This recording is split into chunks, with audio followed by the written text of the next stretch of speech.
Hello and welcome to Everything End of Life with me, Jason Cottrell, and guests. And today our guests are Richard and Nikki Bowdidge, which I think I've now got the correct pronunciation of. Hello. Hello there. Hi, it's lovely to be here. Thank you for inviting us.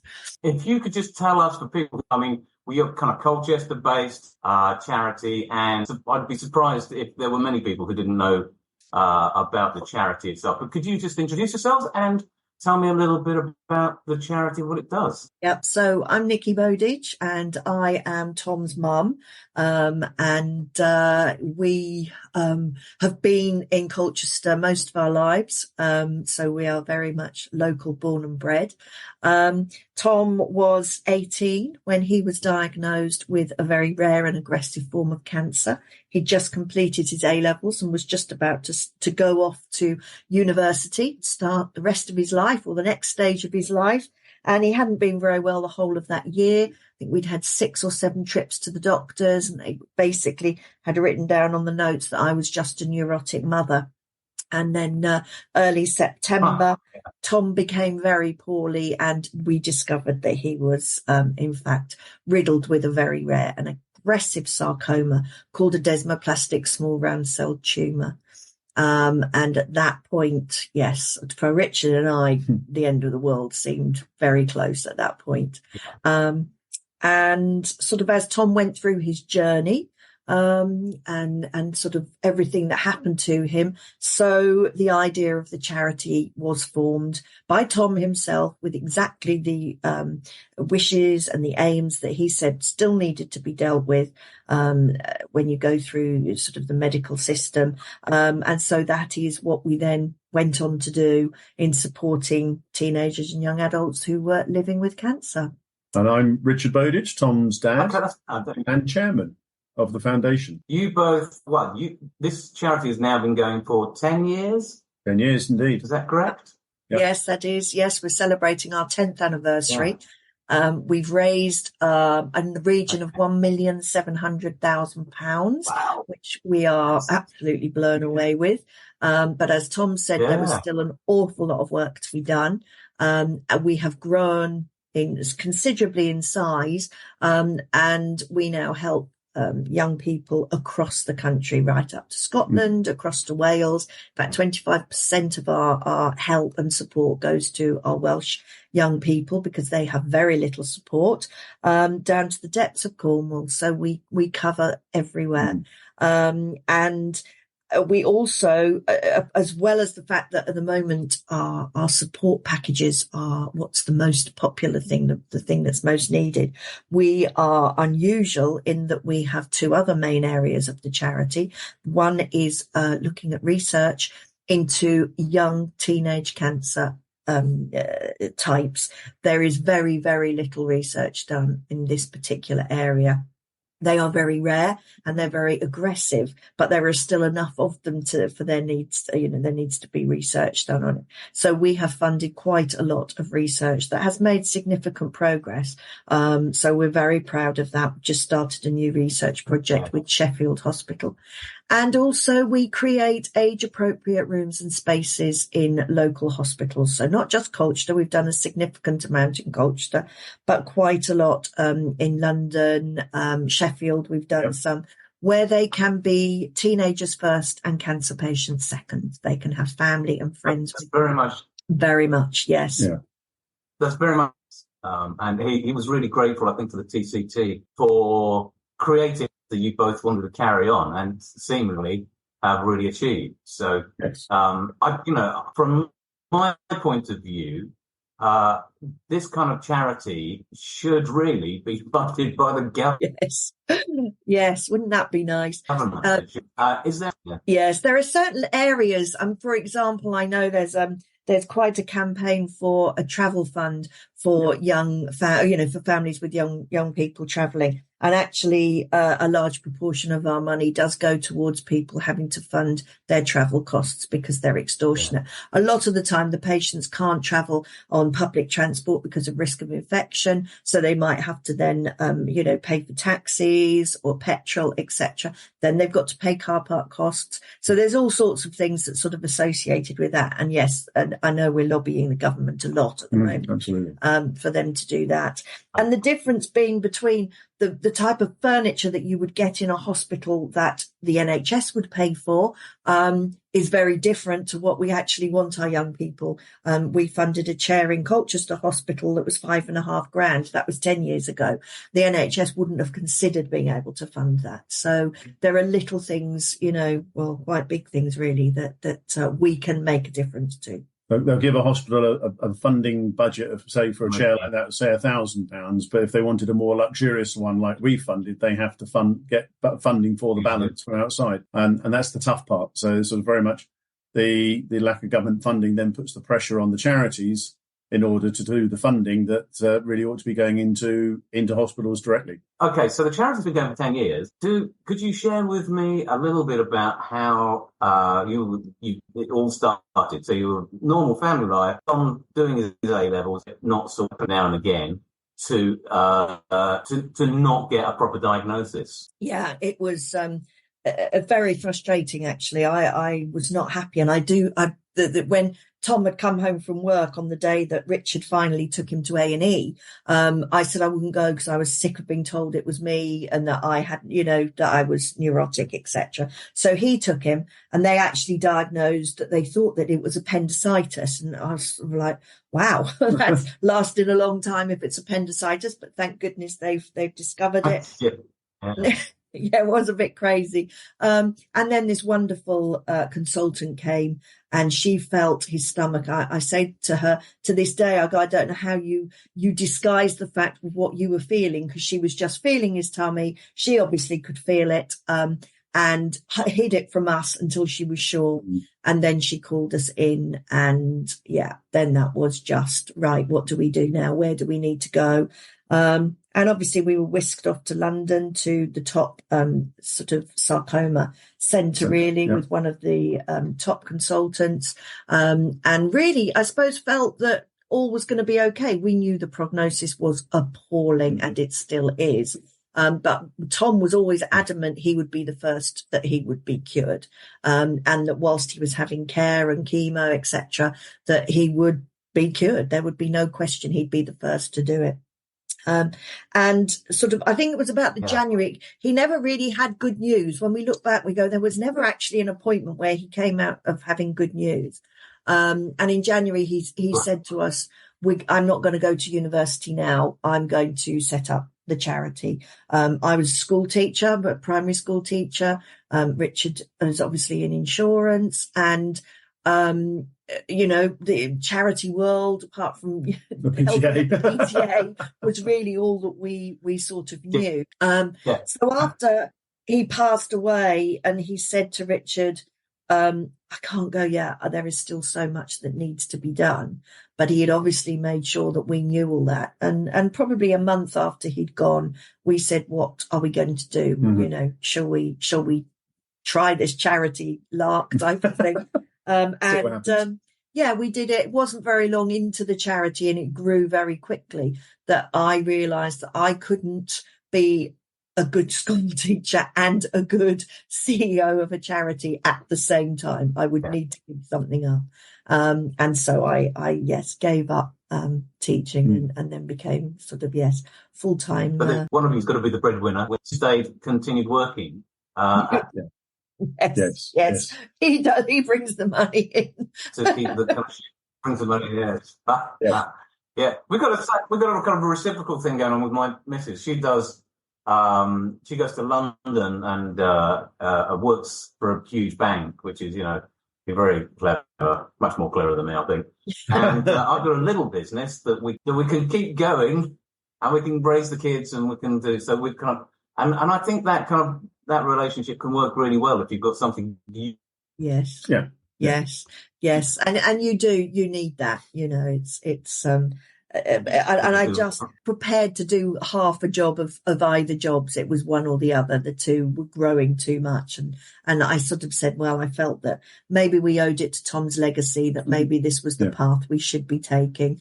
And in fact, it was one of my little children in reception that said, you're now going to look after bigger children. You've looked after us little children. Now you're going to look after the bigger children.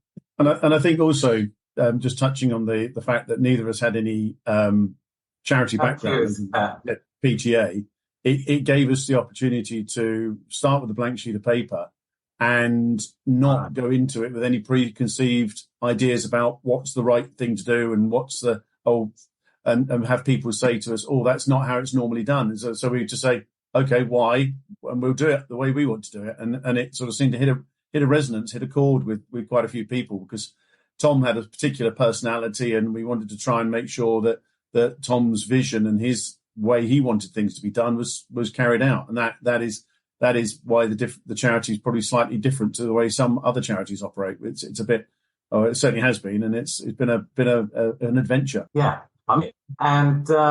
so one of the things I would like to ask about, because we have only got a good amount of time, but that's a stressful journey, isn't it? I mean, right from the beginning, even here you are, but you both seem so really positive about, and I'm kind of guessing that's a personality thing, but I bet it's over the years there's been moments you must have had where it's like, why are we doing this, or even, how can we carry this on?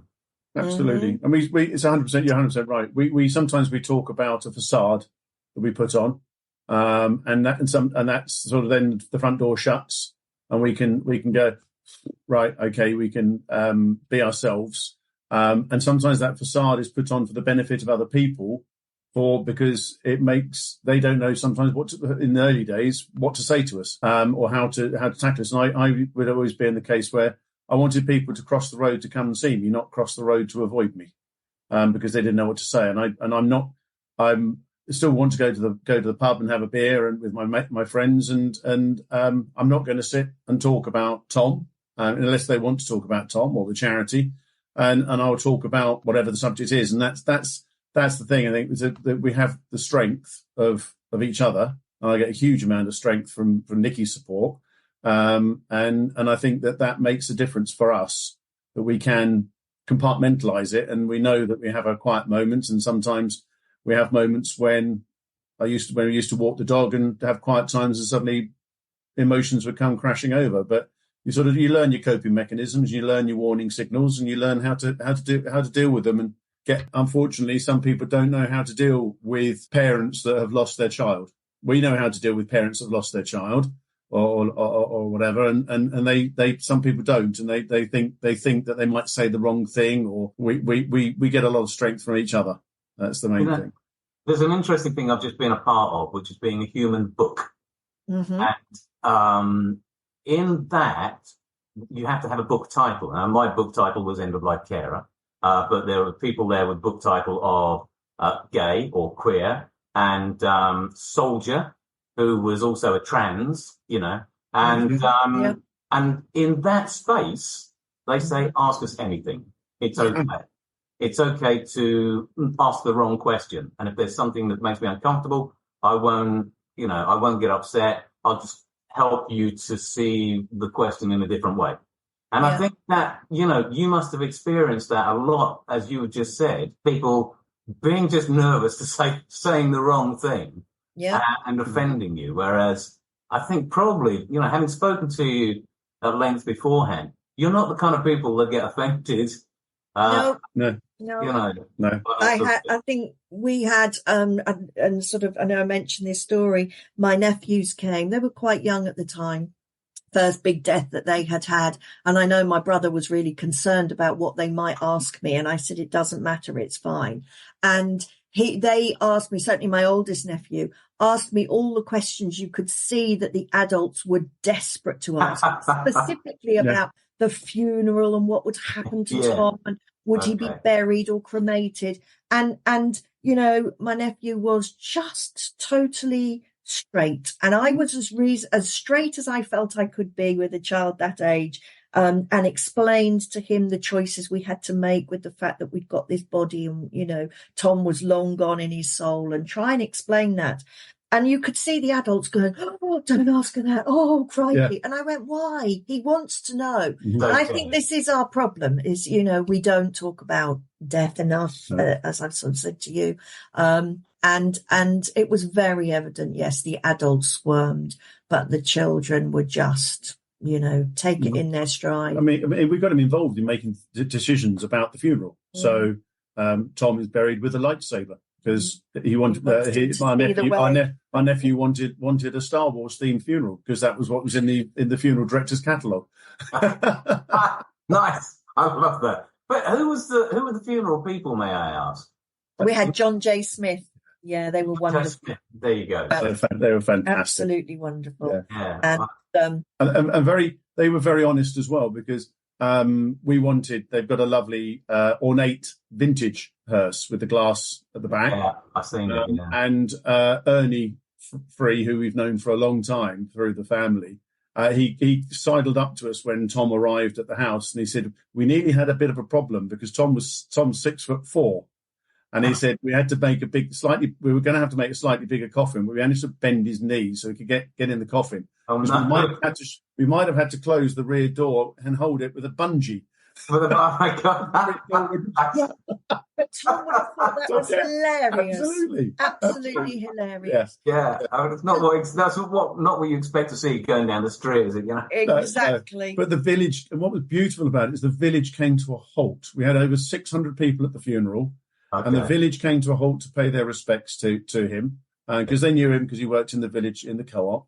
And we worked very carefully and thoughtfully about making sure the funeral was obviously a memoriam to Tom and a recognition of the tragedy of the loss, but also very cognizant that it could well have been the first funeral that some of his friends would have gone to.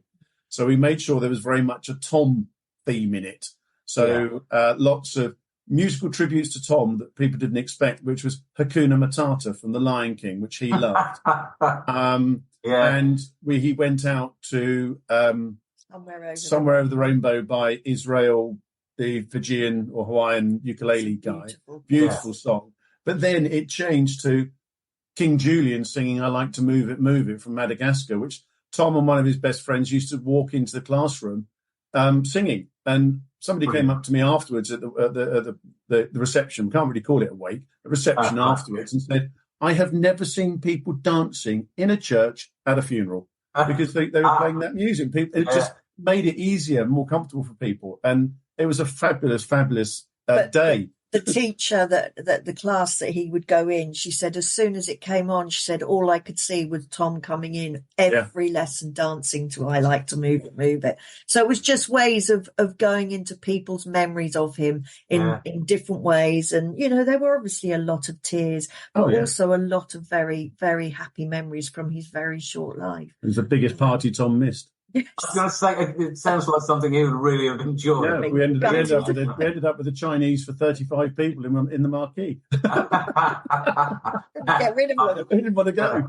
I think you might need a charity just to raise the money for that. I think. Definitely. But okay, so let's just talk about the charity now. Because Tom was amazing. He's got this thing set up.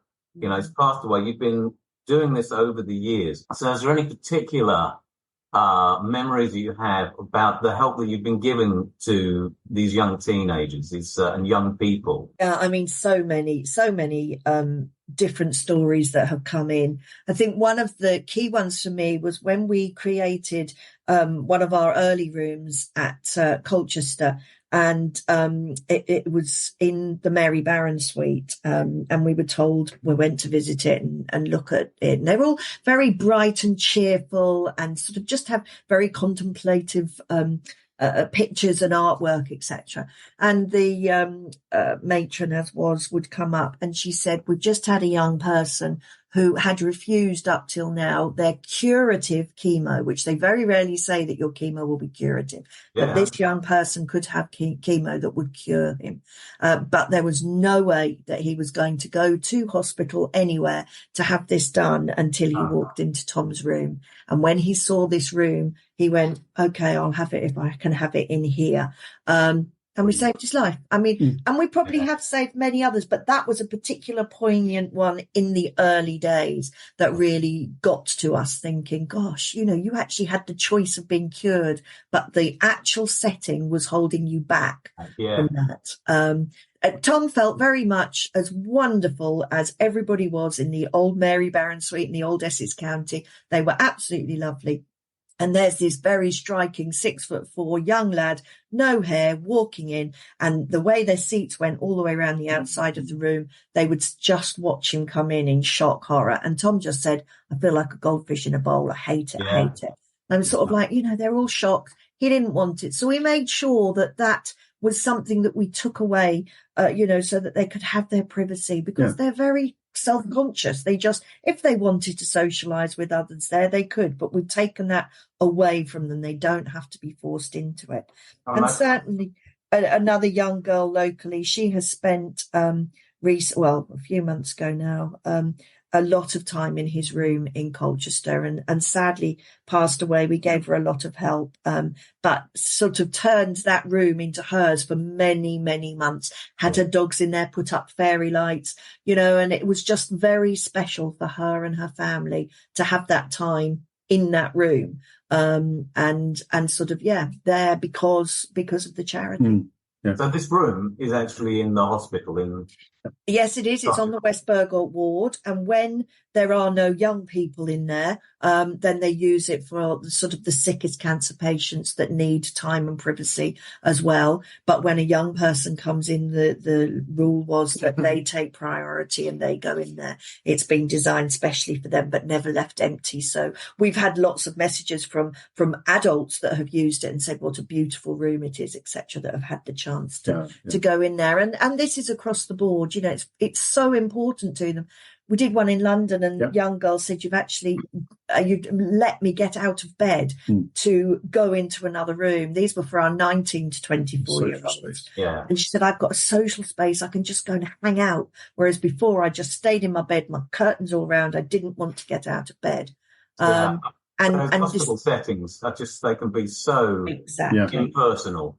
Yeah. Exactly. Tom was terrified of moving from the teenage ward up to this young adult ward because it was just a ward. There was nothing. Yeah. There was nothing young about it. It just looked like another part of the hospital. But now we've funded this additional space, and they've got effectively a breakout area to go and just be young people.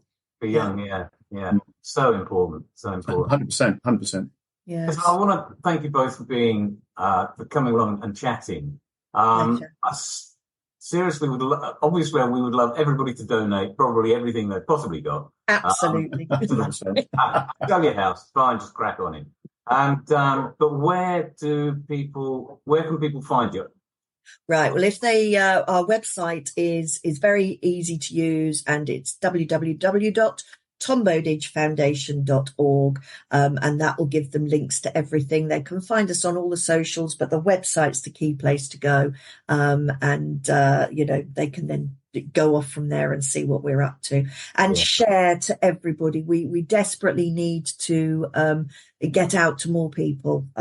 We've just looked at our last 12 weeks, and demand for our services has trebled in the first 12 weeks, which is quite scary at this stage. Yeah. We wouldn't be able to keep funding at the level we are at the moment indefinitely unless we have sort of a lot more donations coming in. Absolutely. So that's us looking ahead and hoping for more support. Yeah, indeed. Okay. Well, this is an excellent moment, I think, to end the interview. Particularly as my wife's just brought the dogs home from Perfect. So listen, thank you so much no problem. For being so open. And hopefully we can come and revisit this in about a year and look at any specific projects that you might actually have going, and you might need some help to get out there. So lovely. That would be fabulous. That would be great. Absolutely great. All right. So Richard and Nikki, thank you very much for your time. Thank you. It's our pleasure. So that was the interview, and what a great interview it was. And you might think that that is all that there is, but I've got to tell you, I left the recording thing just keep rolling, and then Nikki and Richard started chatting about how their funding really needs a bit of a boost because the demand out there is just getting to be nuts. You know, young people really need a lot more support than the government is able to give them or is giving them. They seem to be able to print money when they need to. I don't know why they can't do it for now. They'll tell me, I'm sure, and tell you probably in the next election. Hey, so and honest, and just really tell it as it is. So this next bit is unrehearsed and, unscripted, as most of my podcasts are anyway.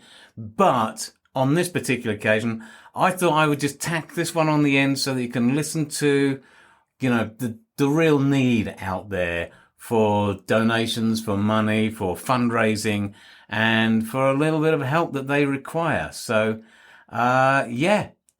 here's Richard and Nikki. Ta-da! Okay. You got there in the end. Oh, bless. So perfect now. Yeah, I know. So annoying. I'll see a conductor for your Wi-Fi. Yes, the dogs. Yeah, I think it's soaking it up, So apart from all of that, how is everything else going? So you are still now at the point where you're needing to raise more. It must be a never-ending pot that you're having to fill. Yes, it is. And sort of with other projects as well, we've got to make sure, we've got pots of money wherever. And sort of, I at the beginning of the financial year, you project as to how many people you want to help and project where that money's coming from. But because we suddenly seem to have got, I don't know, about 15 new social workers across the country, in addition to the 25 social workers we already had, they seem to have gone on board. And suddenly we've had this influx. And I just said today, I'm just going to have a comparison. And I went, crikey, I think it's something like we've spent 45,500. No, yes, 14,000 already in 8 weeks, whereas last year it was just 4,000. And that if the next 8 weeks are going to be 14, you project it for the rest of the year. Oh. Not possible. But that's what we have to do, is keep an eye on what's going. If we have to halt for a bit, we halt. But then somebody could walk in and say, right, corporately, we're going to give you 10 grand. That gets us off again and what have you. So just keeping an eye and making sure we can still continue helping. Yeah. It's a crazy world where you have to exist, really, because when I look at this, it's the same theme over and over again in every area, from oncology all the way through to funeral care and there's not the money for people at end of life care. No. The co-op funeral services do a very good thing. I think it's under 18s. Up to the age of 18, they don't charge for a funeral. I do not know that. I will have to mention that in a future. Up to 18. Yeah, and I think Will Quince was campaigning for something when he was MP as well, because I think he lost one of his children or stillbirth or something. So again, who was that? Will Quince, the former coach. Will Quince. I think he did a campaign of something for about funeral costs. I can't remember. It was for the 18 fund. It's a fund under 18, but the co-op funeral services definitely do not charge for an under 18's funeral. That is, and that's the way it should be. Yeah. I don't know if you know this, but talking to other people in other funeral businesses, the whole system is unregulated. It's not. It's right. You can have a fridge in the back garden and start up your own business, which is a bit of a scary thought. It is. There was obviously, there's been various scandals, and the most recent one for I think most people would be sticks in their mind is Hull. That was yes, yeah. Mm-hmm. How bad does it have to be? I think I said this to you. For that thing to happen. Exactly. Anyway, no. that's not your raison d'etre. No, we'll stick with this one. It's hope. Use it as hope and and comfort. So, anything else that I can do for you, just let me know. Drop me a line. Thank you. Thank you so much. You know, there is. You help us raise the profile, which is fantastic. Yeah, brilliant. Yeah, I mean, we've only got a little following so far, but it's going to grow. I'm sure. Want us to? I mean, I've got lots of leaflets with the podcast and the book out now, and the hospice want me to do a bit of a radio thing where we go into different events and ask people to nominate carers for being a compassionate carer. You know. Yeah, brilliant. And of course, then that leads on to the conversation. Well, how bad can it get, and that sort of thing. Yeah. So Exactly. So with any luck, we'll be able to get your name out there on a few little local radio things as well. Brilliant. Fantastic. That would be That'd fantastic. Lovely. All right, folks. Well, thanks once again, and have a lovely evening. And You and you. Good weekend. And I think the signal is so good, we maybe have to just do the whole interview all over again. No problem. No problem at all. You would do, wouldn't you? You would. Check out. It's not what you said the first time.